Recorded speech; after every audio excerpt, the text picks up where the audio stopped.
Hi guys, I just thought I'd do a quick video on this.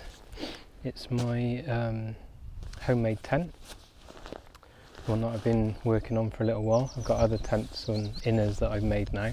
I just thought I'd do a quick review on this one and show you all the bits and pieces, stuff that I've tried that you won't find in any other tent out there. It's an ultra lightweight mid pyramid style.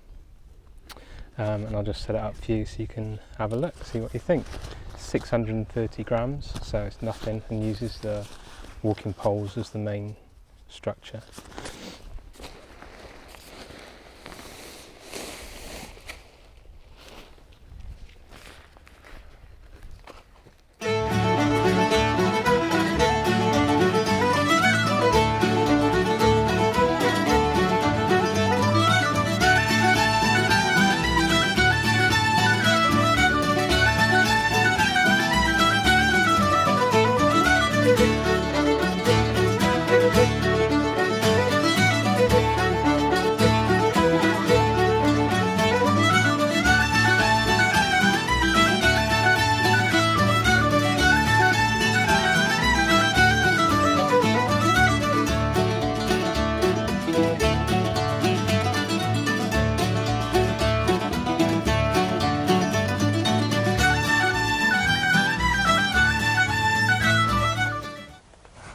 Okay, take you in for a closer look.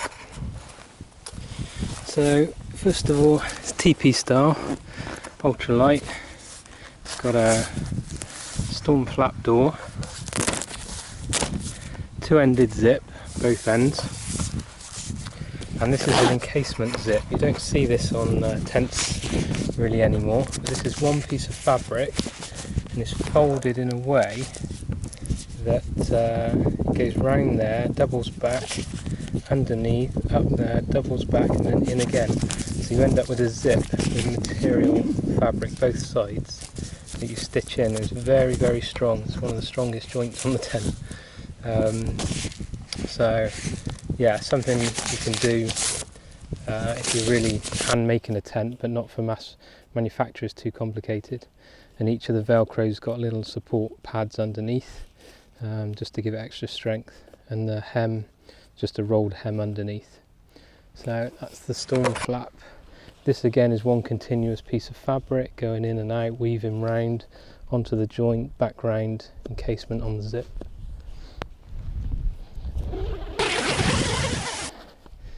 So just tie this back.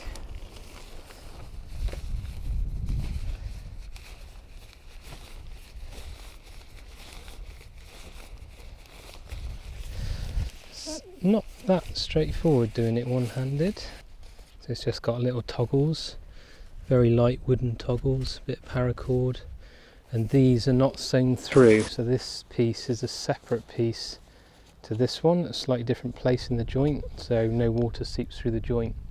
The joints are special. You can see here the flat felled seams, see, nice and flat, double stitched. But in there is 3 layers of bonding tape, which is a sticky tape that seals the joint as well, so you don't really need to waterproof it. It's sealed as it is. All the gum and the glue in there melds together and seals it. On top of the tent we've got just a waterproof cover. This is X-Pax 21 fabric, very, very strong and tough, totally waterproof. That covers up all the joints in the peak, and we'll talk about this later. This is for storm rigging in the storms. It's made of silnylon, 40 denier, 40D, double silicone coats both sides, very strong, very tough. Nightmare to sew though. And then this is inside. It's enough for 2 people easily with gear, but I'm going to use it just for myself because I like a lot of room. All the tie outs inside, there's 2 per panel, are for an inner net, so you can have a mesh inner, which I have, but I haven't got it with me today, just to make it bug proof and stop all the mosquitoes, things like that. Up here you'll see tags There's a bit of cordura just to make it tough where the pole goes here, and then from here is rigging, so I'll show you the storm rigging in a minute for the storms. And that's just a pole with a joining piece that replaces the middle sections. That's basically the tent. And then we have, where are they? We have these pieces, again X-Pack 21, bits of Velcro. I'll just put it on a second. So you can see it just holds the vents out, really nice big vents, lots of airflow, and then no-seam mesh, a strong version of the no-seam mesh up there. So you can see you get plenty of airflow up there in the tent, plus around the bottom. It's supposed to be off the floor, that's the design. It helps with moisture and things like that. So what else is there I was going to show you? So we got the joints, the tie outs. These are the tie outs, they're very strong. Underneath is reinforced with grosgrain ribbon along the edges. There's no cuts, it's only folds, and then the cross stitch in the middle with grosgrain coming out with quick lock adjusters, so you can easily tension it up. Even one-handed, I think, just about. The reason I'm a little bit quiet is because I'm in a farmer's field and he doesn't know I'm here at the moment, so in true wild camping style, just been a little bit cautious. And it's in the middle of the day, normally I'd set up at night. So yeah, it's a nice taut pitch, hexagonal shape, 2.8 meters long, so it's enough for any size person.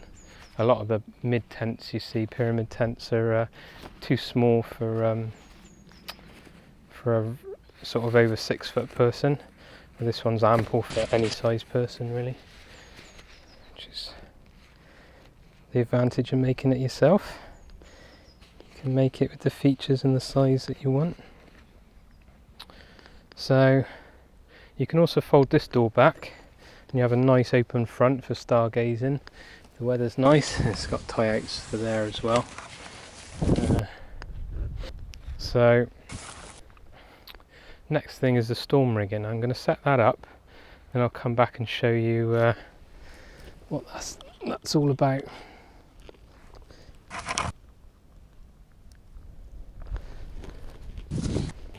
So this has been designed for the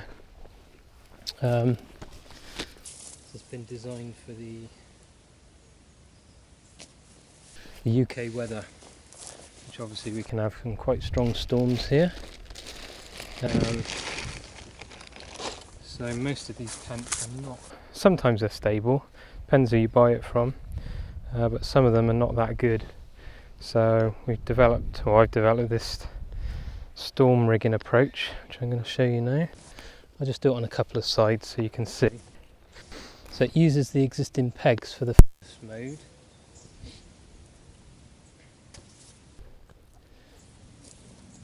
I'll do it on 2 sides. See how it works. And you'd only take this and use this if you knew it's going to be really stormy.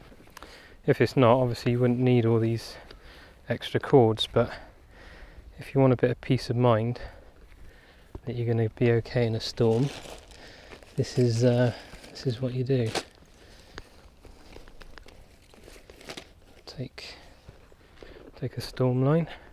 Basically it's a single piece of cord going from 2 pegs with continuous loop, and you have a loop, I'll show you in a minute, it goes around the top with some special attachments at the top, very strong ones, and that goes from the top of the pole, not on the fabric but on the pole itself is the attachment, so it's really strong. What you're trying to do is take load off of the fabric and also reinforce it, because this fabric stretches when wet a little bit, silnylon. So you're really trying to reinforce that flapping around. That's one done.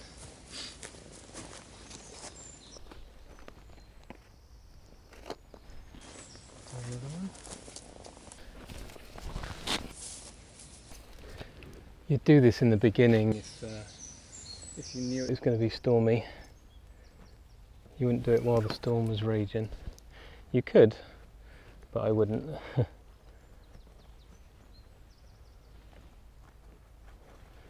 Just lark's head, loop it at the top, onto some loops. Go down to the tail, up. I'm using a pheromone hitch. You can look that up online. It's an awesome friction hitch that used for securing lines like this. Yeah, done. This is kind of the second mode. Is where you've got a big piece of fabric, it will sag, flap around in the wind. So now you can see, got some support there.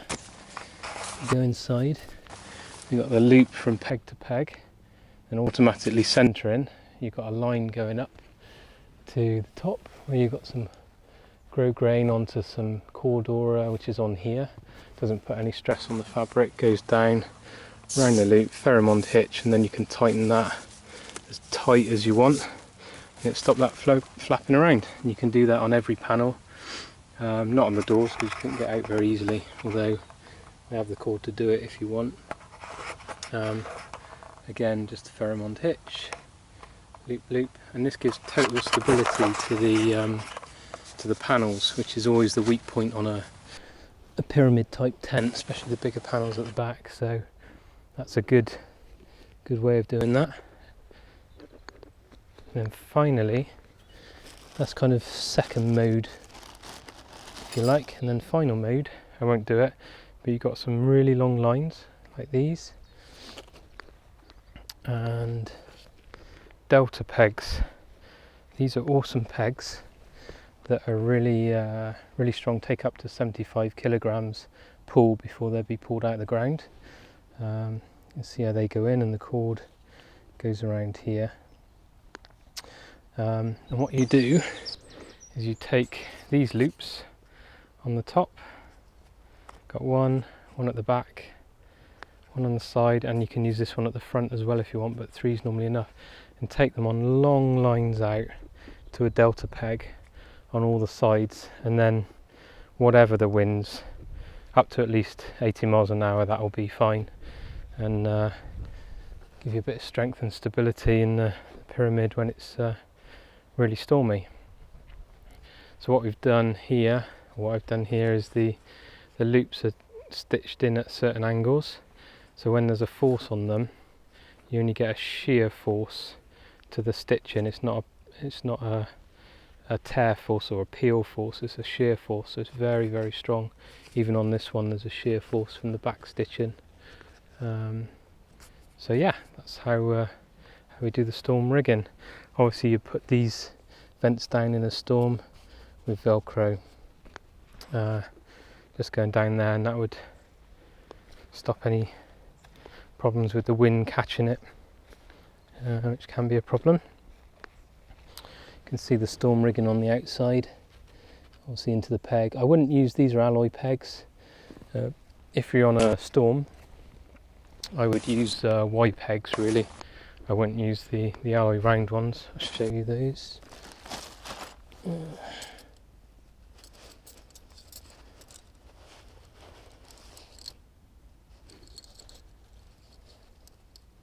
These are the Alp Kit Y pegs.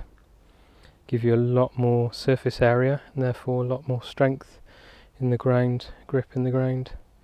So I just put some loops on and use those. They're much stronger and lighter. But I do like the alloy ones, they're quick and easy. So there you go. That's the pyramid. In there you put a ground cover, sleeping mat, something like that, maybe a bivvy bag, or you can have a mesh inner, which I'll show you on another video. But I really like it. All in all it cost £80 in materials, and took about 2 months to make, but that's just evenings and weekends. You could make it in about week and a half, 2 weeks if you're really going for it every day. Oh, got extra side points here as well. If you want to really lock it down, you just lower the whole thing and tie those into the ground directly with pegs. On here, if things are getting a little bit slack, you can just raise the pole up a little bit, or drop it down if you want to take it down to the ground a bit more. So yeah, so you'll see me out on this hiking and using it in the summer. 630 grams, so nice and light for a 2.8 meter square tent. This could be one of the lightest, excluding the Cuban fiber tents, because they're in a different class. But it's a lot quieter than a Cuban fiber, and overall an incredibly lightweight tent. So yeah, which will take all the storms. So I hope you like it. You'll see me camping out in it, probably with both doors back, looking at the stars, which I like to do. And yeah, we'll see how it goes. Anyway, thanks for that. So this is me in the Tack Blades tipi. And next video, I've bought a tent from America. I wanted one already made, because after this one I didn't have the energy to make another one, and it was a really good deal. So there's a guy in America called John Schultz from Bear Paw Wilderness Designs, and he's made me one, and it's on its way in the post. And I made a mesh inner for that and a ground sheet, so we'll have a look at that next time. Again, another ultra lightweight tent. I really prefer these top tents, ultra lightweight tents, to the big ones now. Much more versatile and portable, and very, very strong, and you don't have to worry about poles, which I really like. So yeah, thanks for that. Hope you like the tent. So that was the tent. Just going to get back on track now. I feel really uncomfortable in farmers' fields, especially around in the West Country. They're quite formidable, and they do a lot of shooting around here too. So I'm going to get back on track. I'm on the Cotswold Way. I have to say, if you're ever considering the Cotswold Way, there's not a lot of places to camp, wild camp. You have to go quite off track to camp somewhere, so you need to bear that in mind if you're going to wild camp. Oh, there's a pheasant running away. Too small to see on the camera. So yeah, that's the teepee tent I made. I really enjoyed making it. It's quite hard work. There's a lot of design to it. So some of the innovations, the seams with the bias tape in, the storm rigging, the way I've enclosed the zips, etc., are all not something you'd find in a commercial tent, because you can't do it cost effectively. Only in a homemade tent can you do something like that, spend the time on it. So that's quite interesting. But it did take a long time, and I think there's quicker ways of doing some of it. So I will be making more tents, and trying out some more different techniques. I made an inner nest, or a cocoon, for another top tent, as I said, coming from America, from John, and I learnt a lot of new techniques doing that. So I'm going to use some of those on my next tent, I think. Don't know what the next tent will be. I have a couple of designs that I've drawn up, which might be interesting.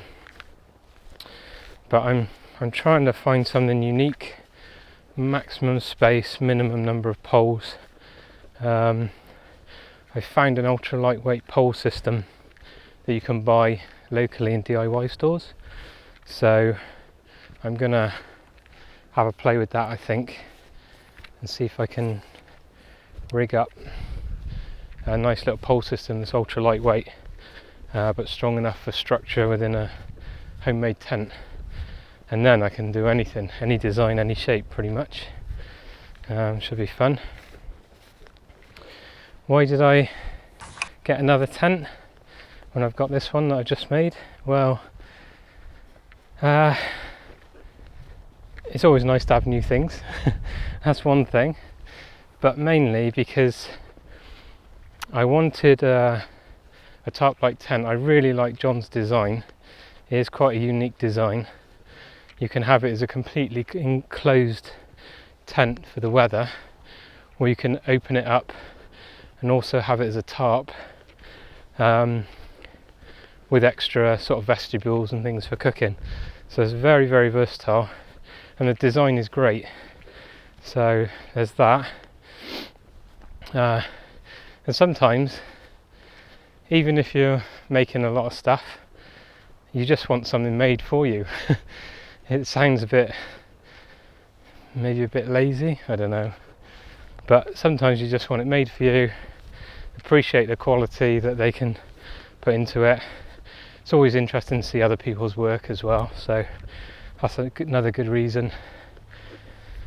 Bear Paws is not the only good sort of cottage industry tent design right there. There's MLD, it's a bit more larger than Cottage now. They're quite a big company. There's 6 Moon Designs in America. They're all in America. They make excellent tents. There's Yama Mountain tents. They're exceptionally good, although I'm not sure if they're a cottage industry or not. What else is there? There's Tarp Tent, Henry Shires, very famous. He makes some excellent tents, and all of them now are using Cuban fibre as well as silnylon. Now, I got mixed feelings about Cuban. Cuban fibre is not a woven fabric, it's a bonded laminate, and because of that, it's not ideal for sewing. You have to bond it with special tape, glues, primers, all that kind of stuff. So it becomes more of a construction rather than crafting a tent. And I don't enjoy that. I've done a bit of it, but I don't really enjoy it. The downside to Cuban also is there is an issue with abrasion. It's not very robust from an abrasion point of view, and it's very crinkly, makes a lot of noise. There's no stretch to it at all, so to get a very taut pitch is pretty tricky. You have to be spot on with your pitching, which is not so easy sometimes when you're in a hurry or just want to get your pitch up at night. It's not ideal. So at the moment I'm not really going down the Cuban route. And the price. It's about £30 a metre, the fabric. So that last tent I made, the tipi, was, how much was it? 8 or 9 metres of fabric used to make that. So you can see the price is quite significant. So that's another barrier, I think. So at the moment I can stick with silnylon and some other fabrics, exploring some new stuff. When you're making tents, you realise there's a lot of things that most people don't appreciate when they're making it, and that's all the woven fabric has stretch in a given direction. Along the length of the fabric is normally quite stable, and directly across is quite stable, which is the lines of the weave. But when you go diagonal across the weave, you get an incredible amount of stretch. So if you think on a triangle panel, if you've got the fibres running vertically, you get a nice strong panel from the floor to the peak on my tent, which is what I've done. But as soon as you go out to the angle of the triangle, you're almost directly on a diagonal then, and you have an incredible amount of stretch. So if you're not careful, you get nice taut panels, but on the corners you get a lot of sag where the fabric's stretching. So that is another reason why I put 3 layers of kind of seam binding tape within the folds of the joint. And and that's a good way to stabilize it. And there's no stretch on those seams now, completely rigid. Well, a little bit of stretch maybe, but pretty rigid. It's all these things that you have to work out when you're cutting out your fabric originally, to make sure you got strength where you need it, give where you need it, and not just because it's convenient to cut that piece out in that piece of fabric, so you do get a lot of waste. So if you see a tent online, which you can very easily, silnylon, and you're gonna look at that pyramid tent smaller than that one, you could be paying maybe £300, £400, £500 for something like that. And the reason is because of all that design consideration, all the work it takes. There's a lot of waste in the fabric. The companies are normally buying small amounts of fabric, whereas the big companies are hang on a second. The big companies are buying reels and reels of fabric, or having it made just for them. So that's why the prices are high. That's why you have to accept that there's a lot of work that goes into these things, not just cutting out and stitching it together and job done. There's a lot more to it than that.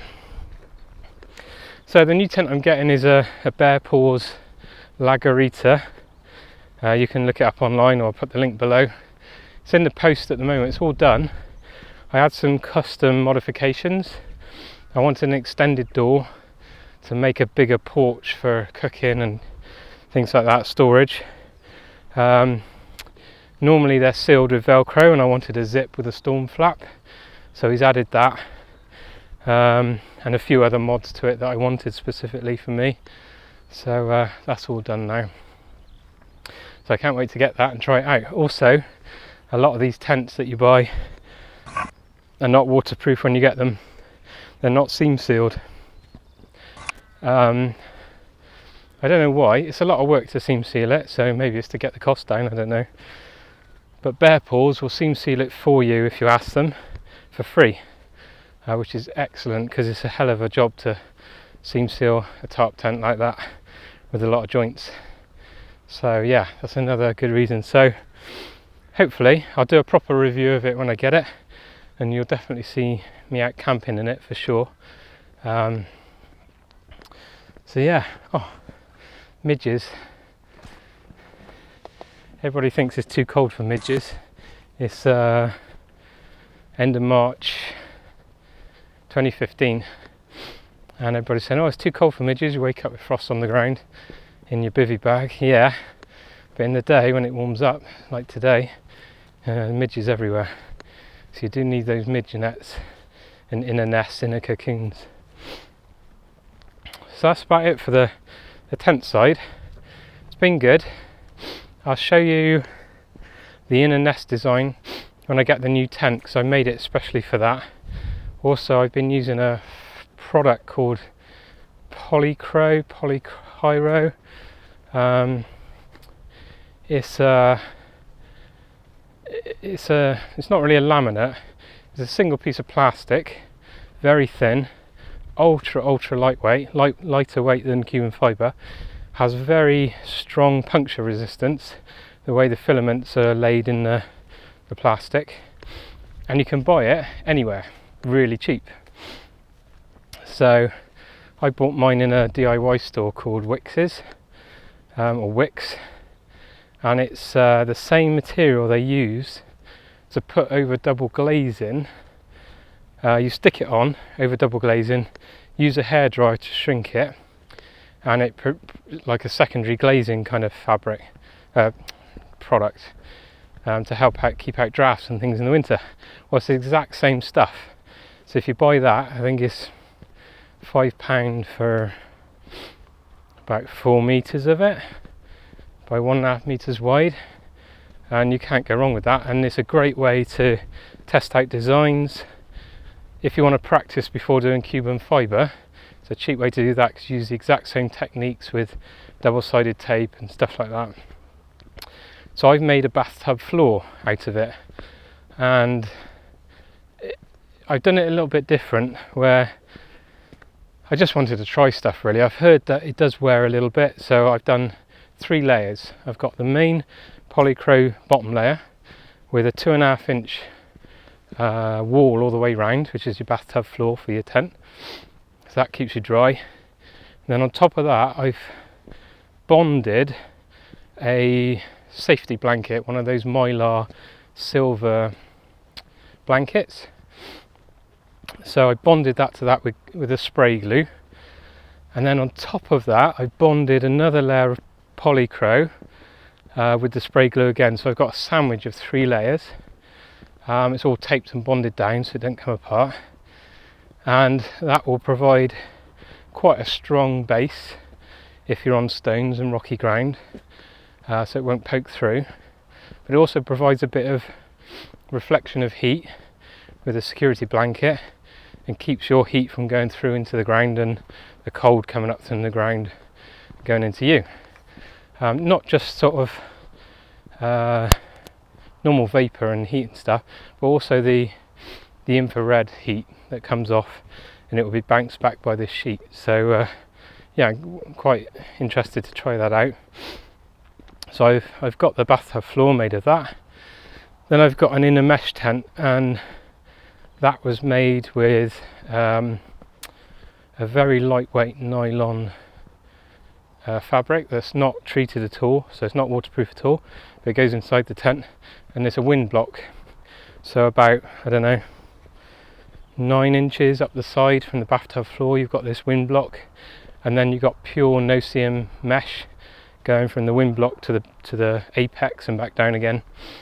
So there's loads of ventilation to prevent condensation, but also blocks any wind going under the edge of those tarp tents like I showed you earlier, because it's designed to do that. So that's what it will be. I've tried it, I've put it up, it looks all good to me for sizes for the Lagarita tent coming. So I'm looking forward to that, and it's totally bug proof.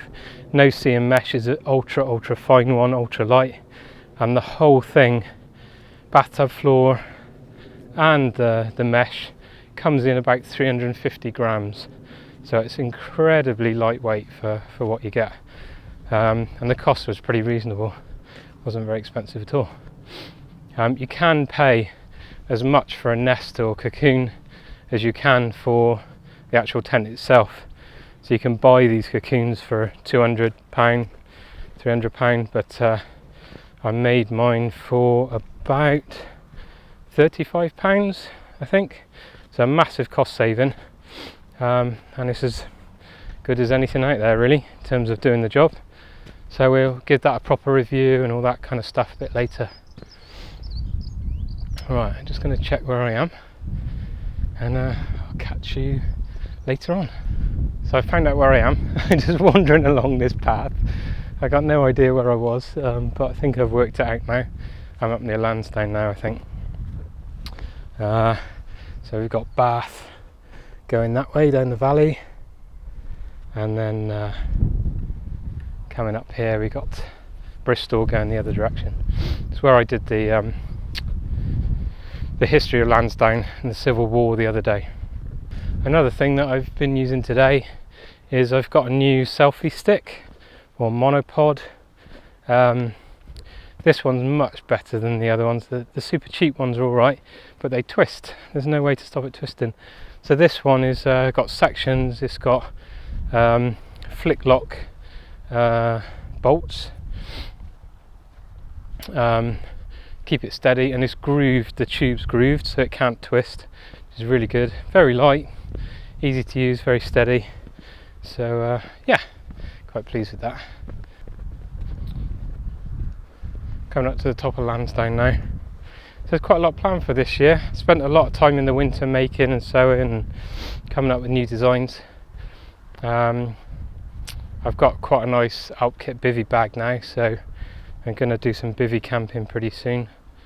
And I've come to kind of a break in all the making of stuff, so now's a good time to get out and do some camping and use some of it, see how it goes.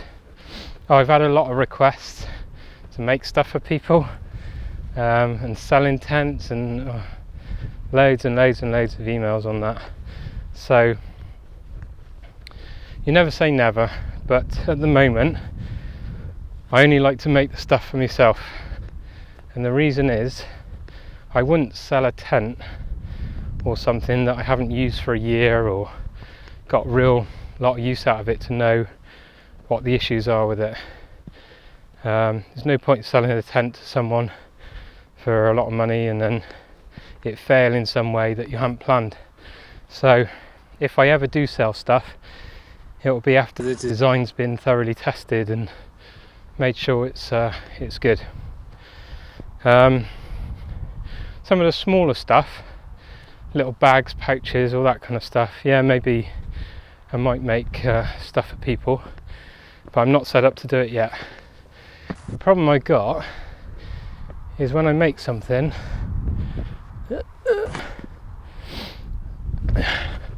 I make it for the challenge of making it.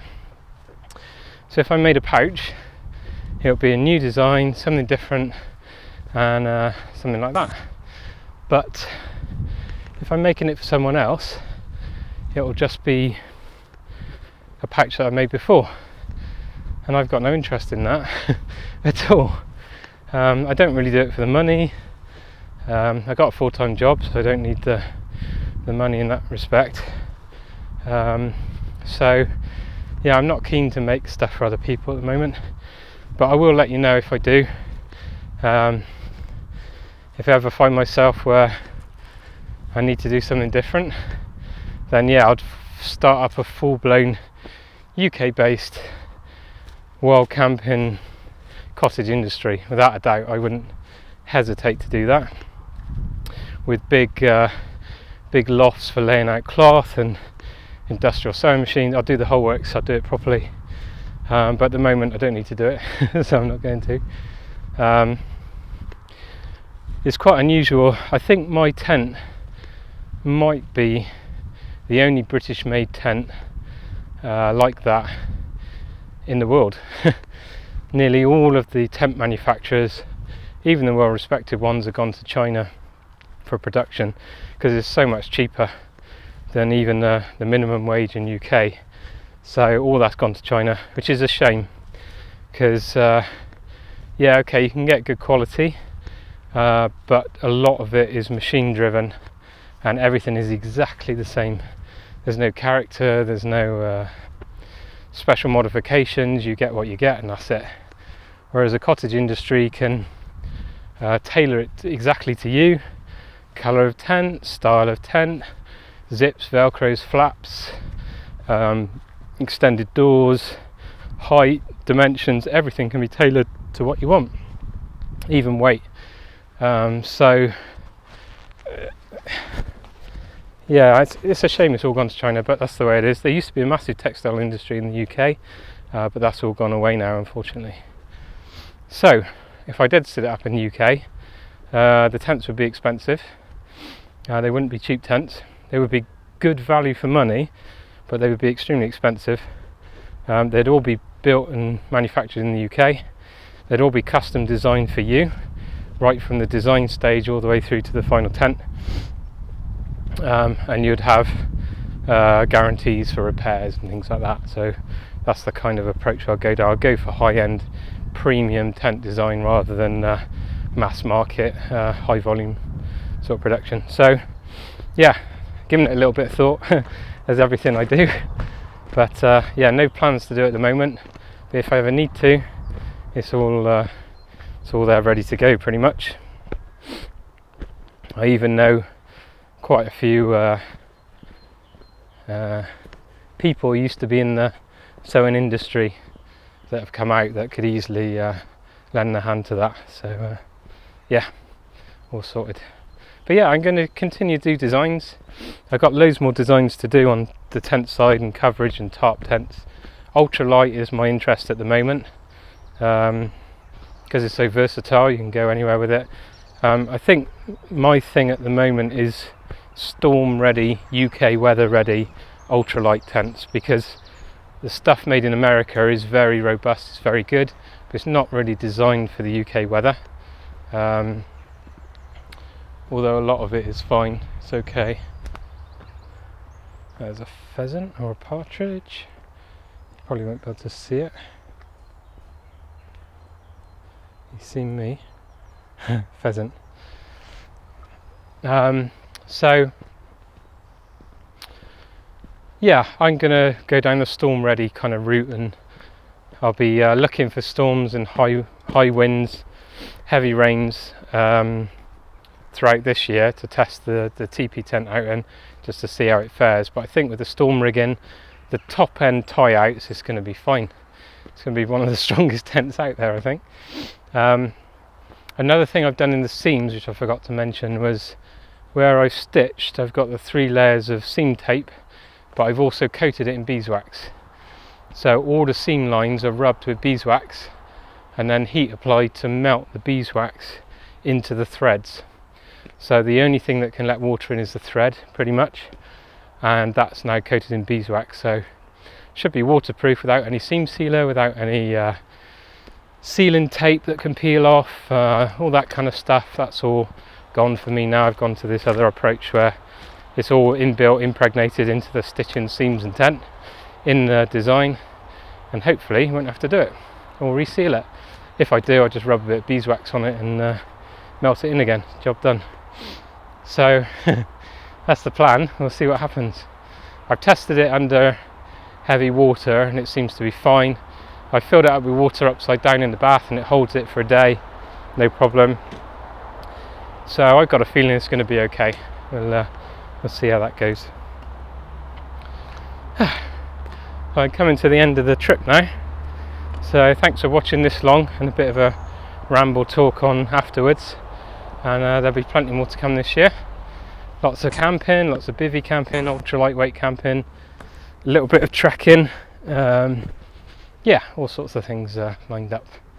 So if you're ever down in Bristol way, you might bump into me out on a trail or out on a hike somewhere, and I'll see you the next time. Thanks for watching. Like, sub, share. Cheers, bye.